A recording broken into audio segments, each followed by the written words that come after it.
Relax lang muna. Mag-massage.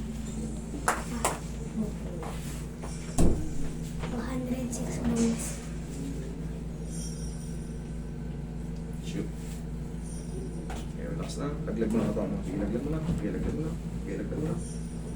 Ayan. Okay, higang patagilid. Papunta sa akin muna. Higang patagilid. Papunta sa akin. Kabila, sa kabila. Ayan.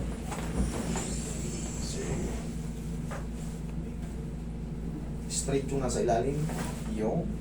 Okay. Okay, labas ang balita. Yan. Straight ang ulo. Okay. Relax lang, wala laban na. Yan. Kabilang side. Lakas. Boom, boom. Picture. Relax lang. Dapa. Sakto na po yung mga sugat. Gilid niyo po yung dalawang kamay niya. Sige, shoot mo rin mo ano ma'am. Ano? Yan. Sige, relax mo lang. Ano? Yan. Komportable na, nakakahinga na maayos. Opo. Okay.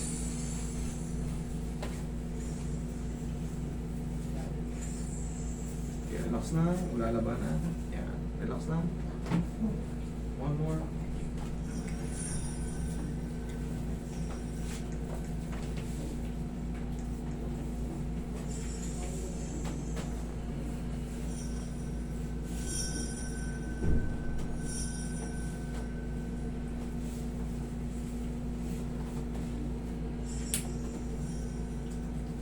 Diyan ka lang ha.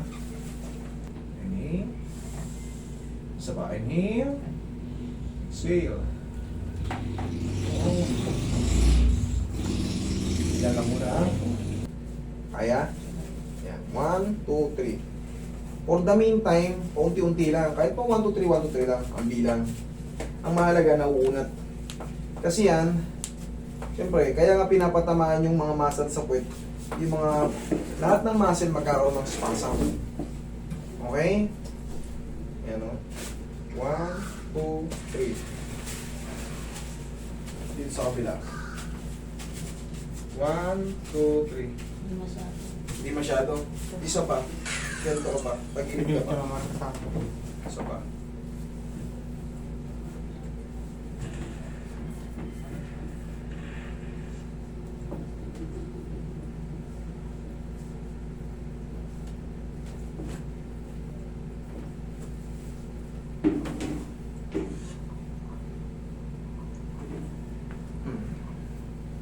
Mahabol pa yung tihaya ka ulit.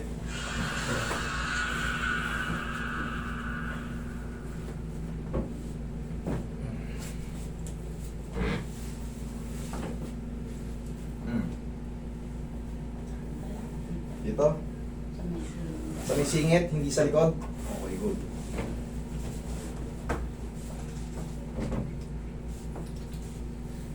Kung lalabanan, sige, laglag mo lang, laglag mo lang.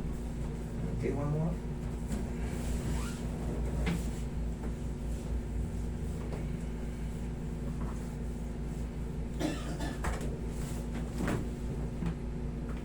Mas bearable na.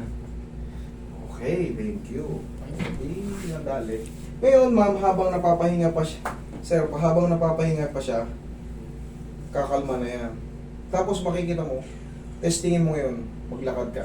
Tapos, ito palagi, para hindi kayo napupuyat sa kagan. Pag tatayo kayo sa higaan, siyempre, normal tayo umiiga eh. Pag tatayo sa higaan, tagilid ka muna. Tagilid. Tagilid. Tagilid ka. Tagilid. Dito, Kabila, dito, dito, ma'am. Tukod mo yung siko mo. O, baba, bato. Tukod mo yung siko mo, tsaka to. Sige, tukod mo. Tukod Upo ka yung na, siko mo. upo ka. Yan. Yan, baba to. Yan ang tamang pagtayo. So, hindi mapupuyat sa yung balakang mo. Huwag kayong tatayo agad ng... Ay, aray ko. O, lakad ka. Tignan mo ngayon kung tatagal ka sa paglalakad. Lakad ka. Tignan mo ngayon kung ano yung difference. Ha? Ano? Tara. Okay. Upo ka. Habang lumilipas sa mga araw, gaya nga sabi ko, 4 to 5 days, kahit gaano kayo kasibir. Kasi ang nararamdaman ni ma'am, pag maghuhugas na araw ng daw ng plato, talagang iba na eh, sumasakit na eh. Wala pang movement yun ha. Kumbaga, stay pa lang nakatayo. Kasi narinig mo yung kaninang ano, nakakalaso na siya. Oh. Buong buo, lakas. Ibig sabihin, nakasala yung mga maaaring sa sacral yun, tsaka dito sa L4, L5, o sa L5S1. Pero syempre, na-align naman yun. Na-align naman yun. Pero pag hindi naka-align yun, yung mga facet joint mo, pag nakatukod ng ganun, magbuhat ka lang ng ano, o kaya yumuko ka nga lang eh. Oy! Kahit wala ka pang buhat. Pero ngayon, subukan mo yumuko ngayon. Pagkabot ka ngayon dyan ng mga barko. Ha? Okay na. Okay? Thank you, Lord.